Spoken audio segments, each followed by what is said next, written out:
So, with that, I'm going to turn it over to Lindley Middleburg. She manages our Darien, beautiful Darien, Connecticut brokerage, and she's going to talk to you about the Connecticut shoreline. Awesome. Thank you, Carolyn. As you can see, the sun is setting in beautiful Darien, Connecticut right Oh, now. yes. So I apologize for the lighting. I'm trying to kind of move around so you guys can see me. But as Carolyn said, we think of Fairfield County as kind of more Whoops. of Suffolk County. And what's very distinct about the Fairfield County shoreline is each market is very, very distinct and very different. So when we kind of get into that, and we're going to talk about some of the towns that we wanted to highlight, you'll start to notice that they each have something that they bring to the table. And then as we get further up the shoreline to Shoreline East, like Carolyn said, the towns are a little bit more similar, but they have all of that kind of same vibe running through them, whereas you're going to see very distinct things down here in Fairfield County. So, Carolyn, We'll play the little video to that'd give be us wonderful. a minute. Thank you. All right.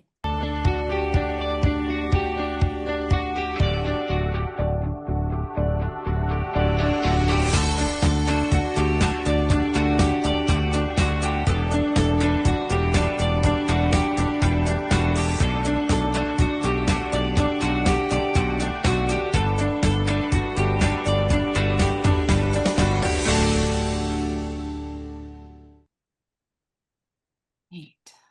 So, Awesome. Fairfield So County. I Do you want know. to So dive the right first, in?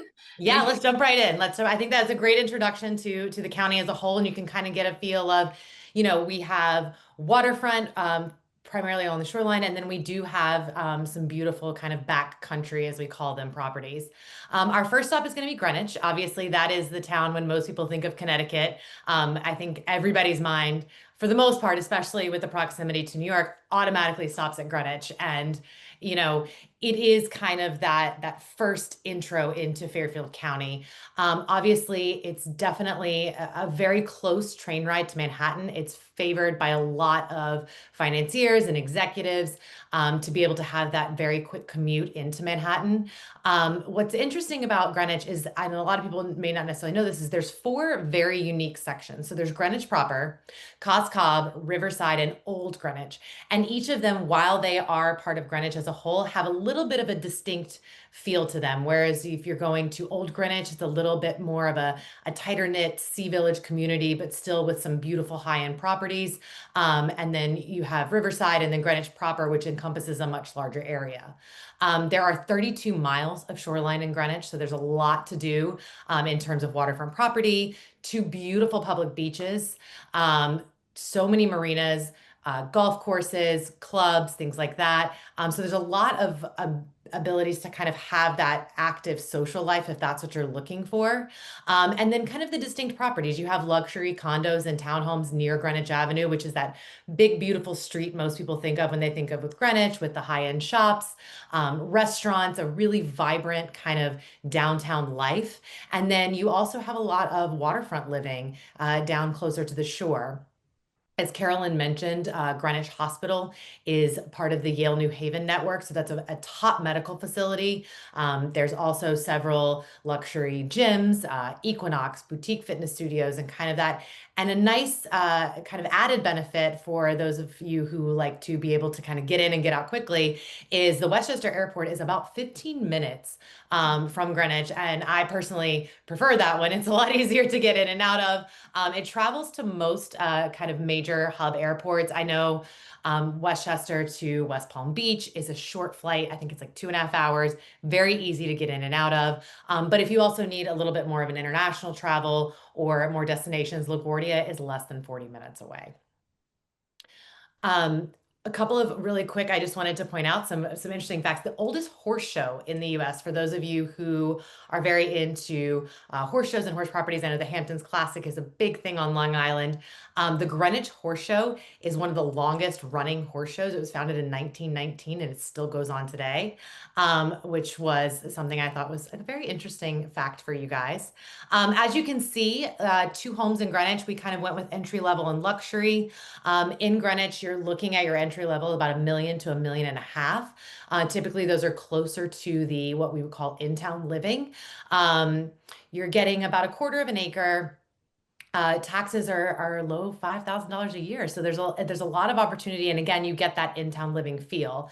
Whereas opposed to, like we were discussing Old Greenwich, if you're looking for a true waterfront kind of luxury destination, we built this beautiful property on West Crossway, which is about 8.5 million. That's on, again, the lot size is very similar, you'll notice, but you're getting 4 times the square footage and you're getting that kind of waterfront community. So, like I said, Greenwich has a lot to offer. Obviously, it's a very distinctive town within Fairfield County, but we'd like to kind of take you up the line a little bit. So, we're going to move on to Stamford. And she's a fixer-upper, by the way, our Circle Drive here. Two beds, Yes, one bath, just 1.5 million for a little fixer-upper. exactly. Good one. So Stanford. So, kind of as you're coming up the line, Stanford is definitely kind of what they're known as the city that works, which is really interesting because it is the highest concentration of Fortune 500 companies per capita in the US. And I think a lot of that has to do, obviously, with our proximity to the city. Our Amtrak major hub is there. The express trains that go into Manhattan on Metro North, everybody stops in Stamford and kind of makes that straight down to 125th Street. But what's nice is they've really kind of focused on doing a big, booming reconstruction of the downtown and of the waterfront. So we're going to focus on a lot of the new high-rise residences. Harbor Point is what that area is called. They have done a beautiful job of really kind of finding that niche market that people are looking for, whether they're downsizing from Darien and wanting that proximity still to kind of the towns that they grew up in. And Stanford affords them a little bit different lifestyle when they're kind of coming out of their bigger houses. And in fact, I think I told Carolyn the other day, 7 or 8 agents who in the past 10 years have sold their properties here in Darien, still sell real estate, still are very involved in the community, but have moved down to Stanford just for that kind of different lifestyle of living. They want something a little bit easier, kind of turnkey. There's a lot of cultural aspects in Stanford. The Jerry Springer Show, Maury Povich, the WWE, is a really kind of a big thing that most people see as you're driving down that 95 corridor. You see the big WWE building. But what's also great is, again, there's a mix of high-rise and luxury condos to kind of what we again call backcountry and these beautiful estates in North Stamford. Stanford Hospital, again, Yale New Haven, a wonderful, wonderful healthcare system. And as we said, the Amtrak service, if you're going a little bit further north of the city, you get the Merritt Parkway, which if you haven't driven that in the fall, I highly recommend it or Google it. It is one of the most beautiful drives you'll ever see with those picturesque, golden green, golden red and orange and beautiful trees, kind of what you think of when people are saying, I'm going to do fall in Connecticut. You won't mind being in traffic. It's so pretty. Absolutely not. It's a wonderful drive. So we kind of wanted to showcase a little bit of what you get for urban, what you get for suburban in Connecticut, or excuse me, Stanford. And like I mentioned, North Stanford is a very popular neighborhood. The nice part is you're still in downtown and you're still at the waterfront in, I would say, 15, 20 minutes max, depending on the time of day, obviously. But what you're going to get in North Stanford is you're going to get almost 2 acres, almost 4,000 square feet for under 2 million.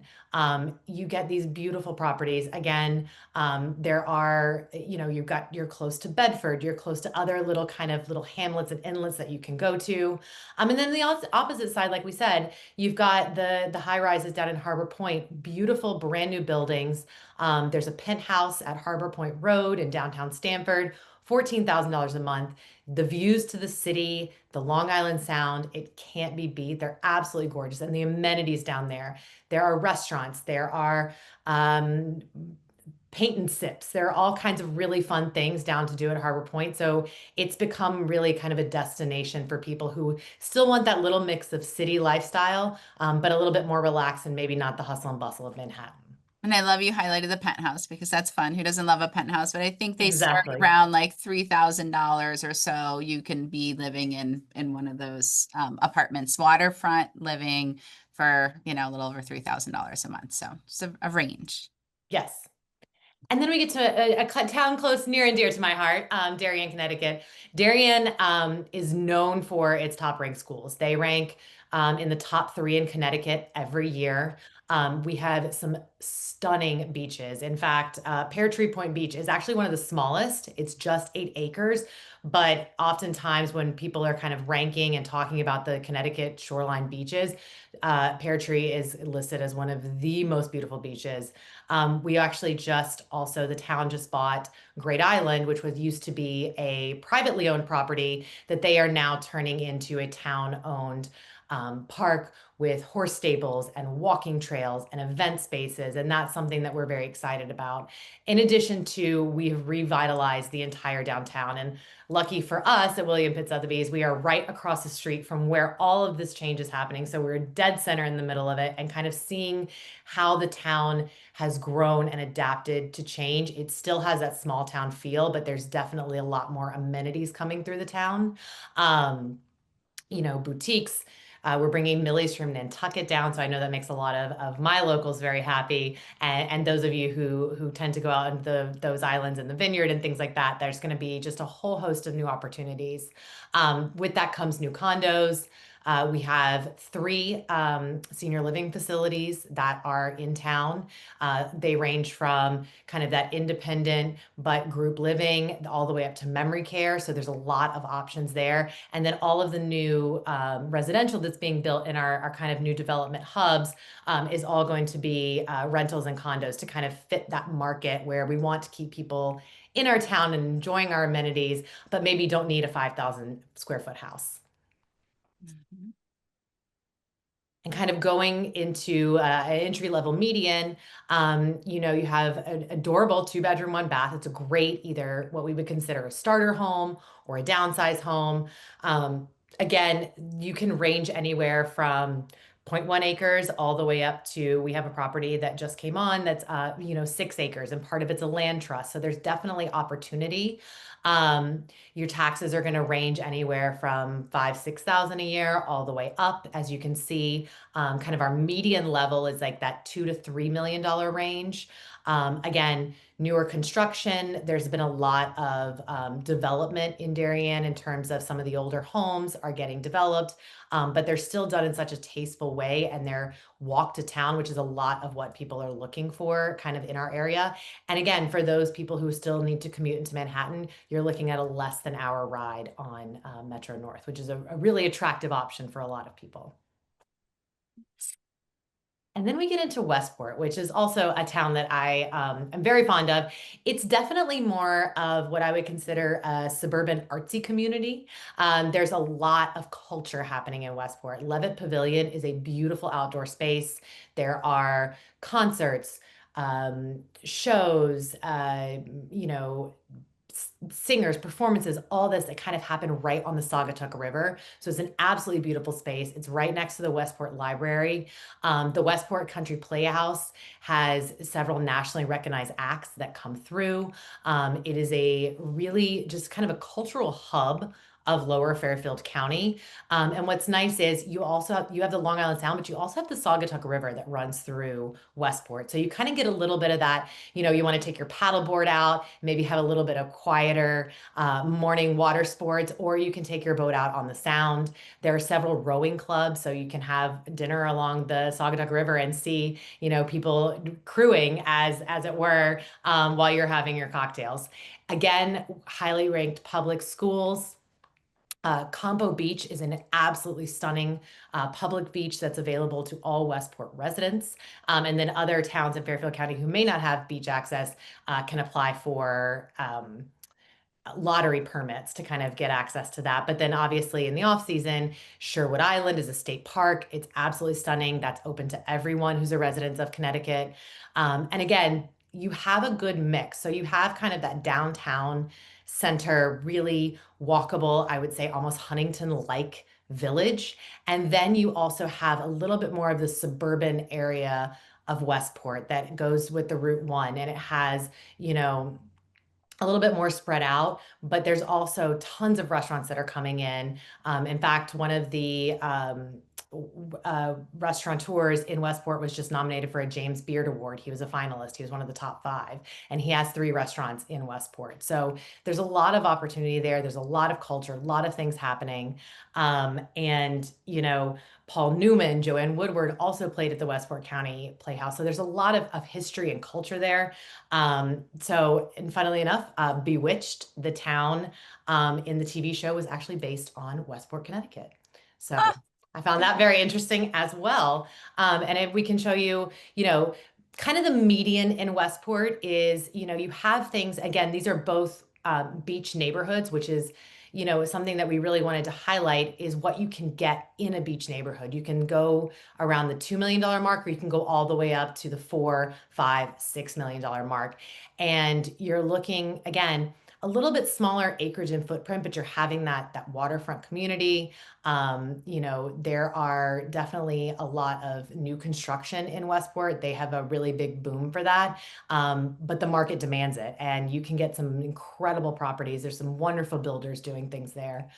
So it's a fun place, and it's a very unique, again, compared to Greenwich, to Stamford, to Darien. So everything is similar, but a lot different. And then just to highlight a couple of influencers, if you're looking to follow some people in Westport, Lemon Stripes is a local mom whose husband works in Westport and Greenwich as a fitness instructor. They live in Westport. Happily Ever After is Susan Sarandon's daughter. She lives in Westport, and so there's a great connection there.